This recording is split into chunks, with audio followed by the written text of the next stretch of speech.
അനേക വ്യക്തിഷു സ്യൂതം തദ്വ്യാവർത്തകലക്ഷണം താസു വ്യക്തിഷു സാ ജാതിഃ ദോഷത്രയവിലക്ഷണ. മനുഷ്യാണാം മനുഷ്യത്വം ജാതിർഗോത്വം ഗവാം യഥാഃ നൈവ സാ ബ്രാഹ്മണത്വാദിഃ യൗകികത്വാദ് വിമൃശ്യത. അനേക വ്യക്തിഷു, അനേക വ്യക്തികളിൽ, പല വ്യക്തികൾ ഇവിടെ ഇരിക്കുന്നുണ്ട്. വ്യക്തി എന്ന് പറഞ്ഞാൽ വ്യക്തതയുള്ളത് ആണ് വ്യക്തി. മാനിഫെസ്റ്റഡ് എന്ന് പറയും ഇംഗ്ലീഷിൽ. ആവിർഭവിച്ചതാണ് വ്യക്തി. മനുഷ്യൻ മാത്രമല്ല, ജീവികളൊക്കെ വ്യക്തികൾ തന്നെയാണ്.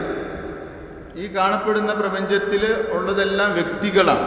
അനേക വ്യക്തിഷു, അനേക ജീവികളിൽ, അനേക ജീവനുകളിൽ. സ്യൂതം, തുടർച്ചയായിട്ടിരിക്കുന്ന, കണ്ടിന്യൂസ് ആയിട്ടിരിക്കുന്ന, കണ്ടിന്യൂവിറ്റിയുള്ള. തത്, അത് വ്യാവർത്തക ലക്ഷണം, വ്യാവർത്തക ലക്ഷണമാകുന്ന. വ്യാവർത്തകം എന്ന് പറഞ്ഞാൽ ഒന്നിനെ വേറൊന്നിൽ നിന്ന് വേർതിരിക്കുന്ന ലക്ഷണത്തോടു കൂടിയതാണ് വ്യാവർത്തക ലക്ഷണം. ഇപ്പോ നമുക്കറിയാം, ആടിനെ പശുവിൽ നിന്ന് വേർതിരിക്കുന്നത് എന്തൊക്കെയാണെന്ന് നമുക്കറിയാം. അതിന് ലക്ഷണങ്ങളുണ്ട് കുറച്ച്.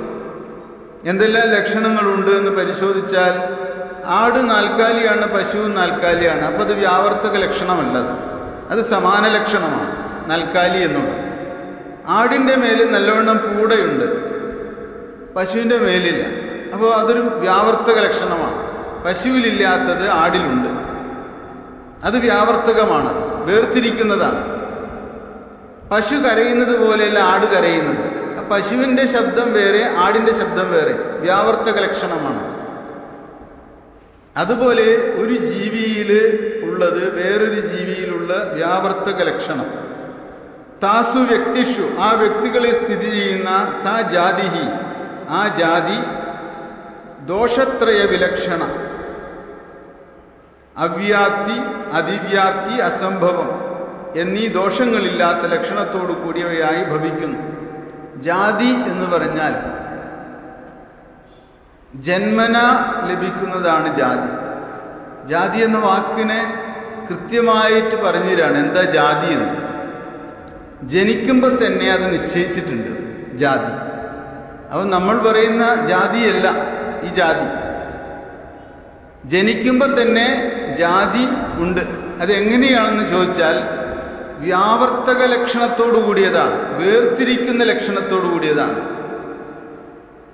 നമുക്കറിയാം, ഒരു പശു, മനുഷ്യൻ, ആട്, പട്ടി, ഇതെല്ലാം ഒരു ജാതി, ഓരോ ഒരു ജാതിയാണ്. പട്ടിയുടെ ജാതി, പശുവിൻ്റെ ജാതി, ആടിൻ്റെ ജാതി, മനുഷ്യൻ്റെ ജാതി, ഇതെല്ലാം ജന്മന തന്നെ നമുക്കറിയാം അത് ഇന്ന ഇതാണെന്ന്.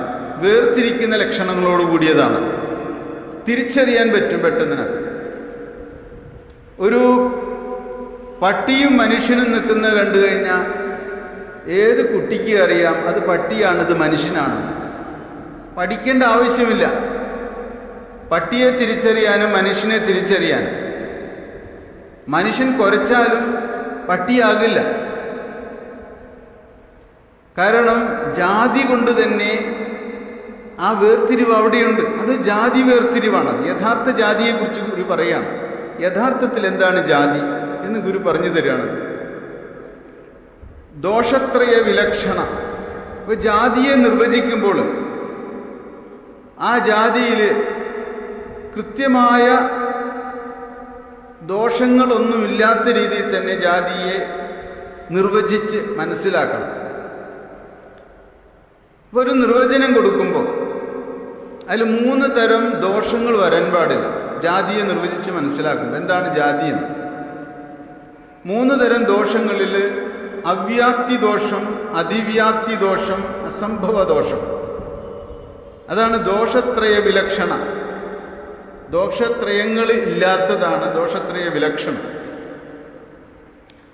അതിൽ അതിവ്യാപ്തി എന്നത് ഒരു നിർവചനം നമ്മൾ കൊടുക്കുമ്പോൾ അതിൽ അർത്ഥത്തിൻ്റെ വ്യാപ്തി കൂടാൻ പാടില്ല. പശുവിൻ്റെ ലക്ഷണം പറയുകയാണ് ഒരാൾ. പശുവിൻ്റെ ലക്ഷണം പറയുമ്പോൾ പശുവിന് കൊമ്പുണ്ട്, നമുക്കറിയാം പശുവിന് കൊമ്പുണ്ട് എന്ന്. ആ ലക്ഷണം അതിവ്യാപ്തി ദോഷമുള്ള ലക്ഷണമാണ്. പശുവിന് കൊമ്പുണ്ട് എന്ന് പറഞ്ഞാൽ അതിന് അതിവ്യാപ്തി ദോഷമുണ്ട്. കാരണം പശുവിന് മാത്രമല്ല കൊമ്പുള്ളത്, മറ്റ് മൃഗങ്ങൾക്ക് കൊമ്പുണ്ട്. കൊമ്പുള്ളതെല്ലാം പശു എന്ന് പറയാൻ പറ്റില്ല. കൊമ്പുള്ള വേറെയും മൃഗങ്ങളുണ്ട്.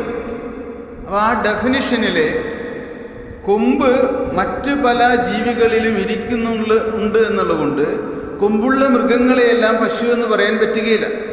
അപ്പോൾ പശുവിന് കൊമ്പുണ്ട് എന്ന് പറയുമ്പോൾ അത് അതിവ്യാപ്തി എന്ന ഒരു ദോഷമുള്ളതാണ്. പശുവിന് മാത്രമല്ല, പശുവിനപ്പുറത്ത് പല ജീവികൾക്കും കൊമ്പുണ്ട്.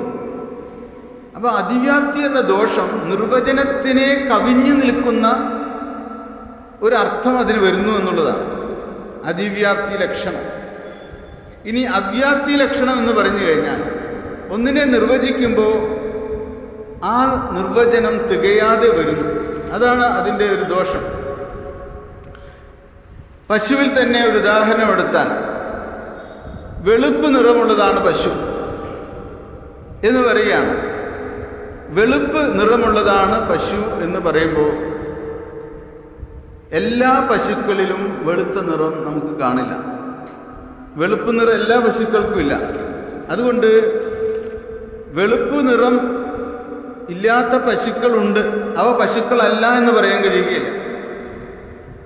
അപ്പോൾ വെളുപ്പ് നിറം ഉള്ളത് പശു എന്നൊരു നിർവചനം കൊടുത്താൽ വെളുപ്പ് ഇല്ലാത്ത പശുക്കളുടെ ഗണത്തിൽപ്പെടാതെ പോകും. അത് അവ്യാപ്തി ദോഷമാണ്.